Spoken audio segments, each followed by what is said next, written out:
Mapolrestabes Surabaya. Ini betul apakah memang lokasi Mapolrestabes ini di tengah-tengah kota, dan seperti apa suasana kegiatan di gedung ataupun di bangunan-bangunan sekitarnya? Memang semua tidak boleh mendekati lokasi meskipun itu adalah bangunannya, atau seperti apa? Bisa mungkin Anda gambarkan, Prihadi?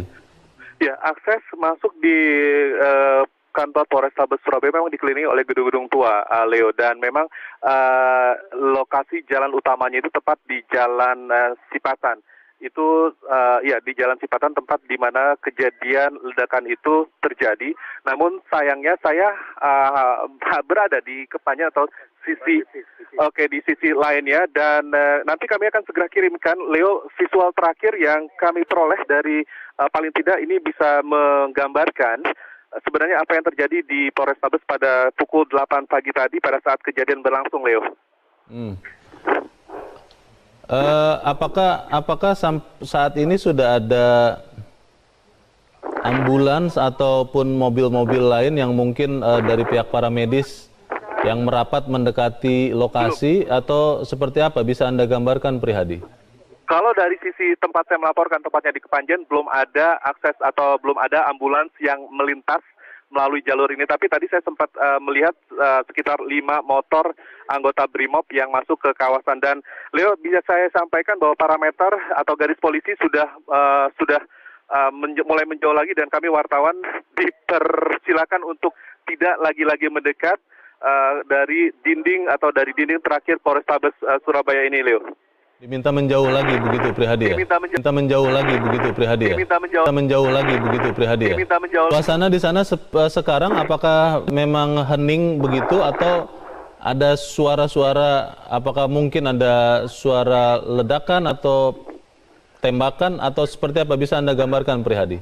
Sejak saya berada di sini sekitar 20 menit yang lalu, saya tidak mendengar apapun, ledakan ataupun juga letupan senjata, Leo. Suasana di sini cukup hening, juga cukup panas di kawasan Polrestabes Surabaya, dan saya melihat bahwa memang parameter ini sudah mulai benar-benar dipasang dan merapat agak lebih dekat, tapi kemudian kami diminta untuk mundur lagi ke belakang karena parameternya diperpanjang. Memang awalnya itu hanya sebatas bangku-bangku untuk menutup jalan masuk dari Kepanjen ke sisi gedung atau sisi tembok Polrestabes Surabaya. Tapi kami saat ini hanya bisa berada di garis polisi atau di parameter kurang lebih sekitar 100 meter dari dinding. Baik. Jadi sekarang posisi terakhir Anda kira-kira berapa jauh dari Mapolrestabes, Prihadi? 100 meter dari sisi lain Polrestabes. Saya mendengar suara kendaraan. Sebentar, Leo. Saya coba untuk memastikan ini kendaraan dari mana. Oke, ini kendaraan polisi. Saya coba merapat, berjalan bagian dari unit Polrestabes Surabaya untuk lebih mengamankan kondisi di tempat kejadian perkara, Leo. Mungkin yang paling tepat adalah memang posisi yang paling menarik titiknya adalah di ruas Jalan Sepatan daripada di Jalan Raya Kepanjen. Namun akses menuju ke Jalan Sepatan itu sudah ditutup aksesnya, Leo. Baik, Prihadi, tahan dulu laporan Anda. Kita akan mengikuti laporan Anda terus, tapi kita akan melihat dulu rekaman video amatir di Mapolrestabes Surabaya yang kami peroleh pagi ini.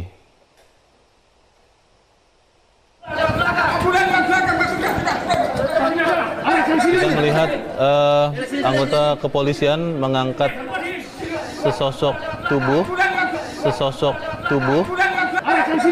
Tidak begitu jelas kondisi dari sesosok yang diangkat ini. Tetapi kita melihat memang yang mengangkatnya adalah anggota kepolisian.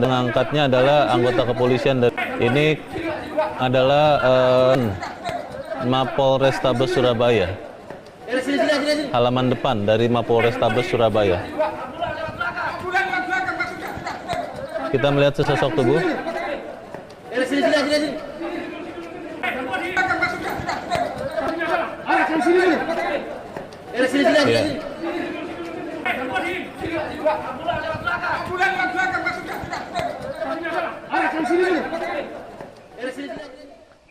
tadi adalah gambar dari video amatir yang menggambarkan sesosok tubuh yang diangkat oleh anggota kepolisian. Disebutkan bahwa lokasinya adalah di halaman depan Mapolrestabes Surabaya. Hasilnya pukul 8.50 waktu Indonesia Barat pagi ini terjadi ledakan bom di halaman Mapolrestabes Surabaya, halaman depan Mapolrestabes Surabaya. Dukung bersama rekan kami yang saat ini juga ada di sisi lain dari Mapolrestabes Surabaya. Stella, Anda berada di sisi mana dari Mapolrestabes Surabaya saat ini? Bisa Anda gambarkan dan bisa Anda laporkan bagaimana kondisi terkini tempat Anda melaporkan sekarang, Stella? Leo, saya mau melihat langsung karena saya berada di titik 100 meter dari pintu di mana tadi ledakan bom terjadi sekitar 50 pagi tadi. Kami masih belum mengetahui apa saja dampak dari bom ini, baik secara korban luka maupun kerusakan yang ada di dalam, karena seperti yang Anda lihat di kepolisian dari Mapolrestabes Surabaya sudah memasang polis line untuk masyarakat dan juga media untuk tidak bisa mendekat ke arah pintu karena memang sedang dalam proses sterilisasi. Dan suasana sendiri di kawasan Jembatan Merah Surabaya ini steril, jalanan semua ditutup, berbagai kendaraan dialihkan. Praktis di sini semua harus hanya bisa dilewati oleh pihak kepolisian dan juga yang diizinkan pihak media, itu pun dalam beberapa radius tertentu. Dan di sini tampaknya kami melihat tadi ada tim gegana yang masuk ke dalam karena tadi usai ledakan terjadi. Kami mendapatkan informasi tim gegana langsung diluncurkan menuju ke dalam Mapolrestabes untuk memastikan bahwa ada lagi susulan ataupun bentuk dampak bahaya yang lain. Sementara yang bisa kami informasikan juga di sini 100 meter dari pintu masuk di mana ledakan tersebut terjadi, polisi tengah mensterilkan rumah-rumah yang ada di sekitar pintu ini karena memang masih banyak warga yang ada di dalam rumah ini yang diminta oleh pihak kepolisian untuk keluar sementara waktu sampai polisi benar-benar clear dengan situasi yang ada di dalam. Dan instruksi yang diberikan kepada pihak kepolisian Polrestabes Surabaya sendiri, mereka yang ada di dalam kan keluar karena proses sterilisasi ini kalau Anda lihat lebih dekat itu di pos dan pagar berwarna hitam. Di situ adalah titik di mana tadi terjadi ledakan dan saat ini tengah dilakukan berbagai tahapan berikutnya.